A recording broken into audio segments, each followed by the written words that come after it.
So let's get the show continue from this story around the new managing director for the International Monetary Fund. Bulgarian economist Kristalina Georgiev is expected to be confirmed today as the managing director of the International Monetary Fund. Georgieva faces a host of challenges as the head of the IMF. The world's crisis lender with $1 trillion in firepower, including a global economic slowdown triggered by escalating trade tensions between the U.S. and China. She's replacing Christine Lagarde, the first woman to head the IMF in 2011, who is now departing to head the European Central Bank as the president. A global specialist risk consultancy, Control Risks, based in the UK, has launched the fourth edition of the Africa RiskReward Index 2019, which reveals key trends shaping the investment landscape in major African markets with country-focused details. The report also highlights the impact of elections and politics in African markets in line with investments. Control Risk Associate Director Barnaby Fletcher is joining us now to analyze the report. He's live to us via Skype from the city of London. Thank you so much, Barnaby. It's good to see you on the show. Thank you for having me. Great. Give us a summary of this index report about trading the African markets.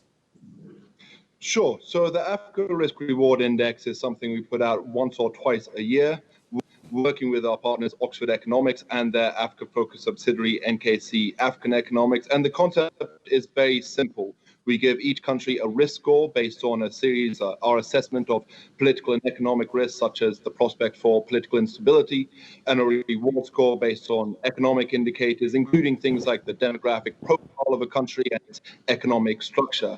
And while no ranking or index is ever going to capture all the nuances and complexities that investors need to understand, we feel that this does help to provide a snapshot of the continent that sometimes can highlight countries that have been overlooked by all the media attention and the headlines. Okay, if you take a look at this report, I'm sure basically you look at surveys and things like that in reports and try to put it all together. What are the key trends shaping the continent's investment landscape at the moment? If you look at the current global market space, geopolitics, the trade war and all of that, what do you find? What does this index reveal? So that's a really good question. Obviously, if you look at any continent, especially one as large and as complicated as Africa, there's not going to be standard trends that hold true across the continent. But what we have seen in this edition is an improvement overall in the average risk-reward scores across Africa, and that improvement is being driven by different factors in different countries. But as you say, there are some trends that broadly hold true. And two of the key ones that we focused on is, one, the reduction of trade barriers, which is exemplified by the African Continental Free Trade Area. But actually, there's been a lot more progress in some of the regional blocs, such as ECOWAS or the EAC or SADC, which not only is important within the continent, but also in a global context is making the continent a lot more attractive, because much of the rest of the world is going towards a protectionist point of view. You think of the China-Africa trade war or Brexit here in the UK.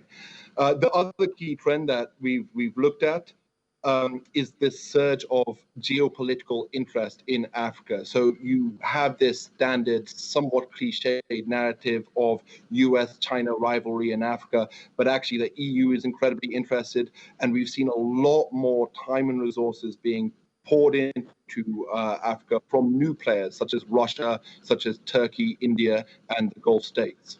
Okay, so there are risks external and internal to the continent in terms of vulnerabilities or what you call the headwinds. But is it good doing business or trading the African market? How large is the reward here, Barnaby? Well, obviously that depends on the country, and this is one of the things our risk-reward index is trying to show which countries have a high reward and low risk, which have a low reward and high risk.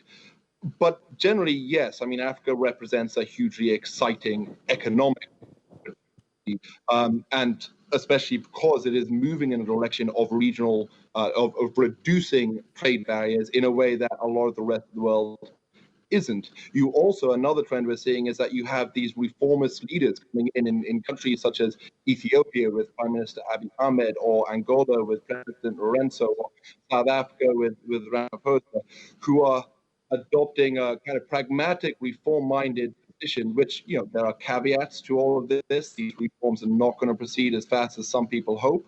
But again, it creates a nice an attractive contrast when you're looking at, for example, some of the more populist and economic nationalist governments that are coming in Europe and Latin America and other places around the world.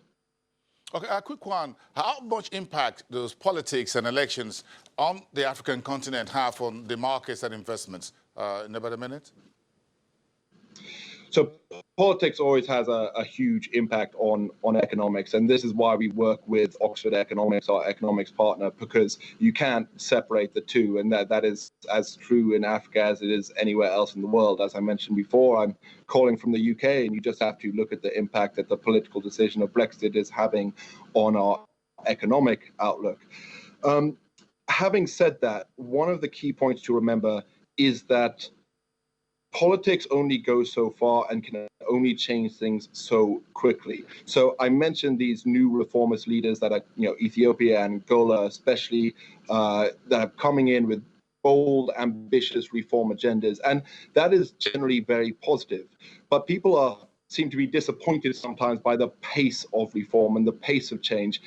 And what that highlights is that this cliche of, African strongman leaders, which is unfortunately still a cliche that's, you hear quite a lot, is simply not true. It's a myth. These leaders are in charge of countries with very complex and sophisticated party structures, political structures, government structures, and economic structures that cannot be changed overnight. And on the one hand, a bad thing, because when you have these good leaders, they can't change things so quickly.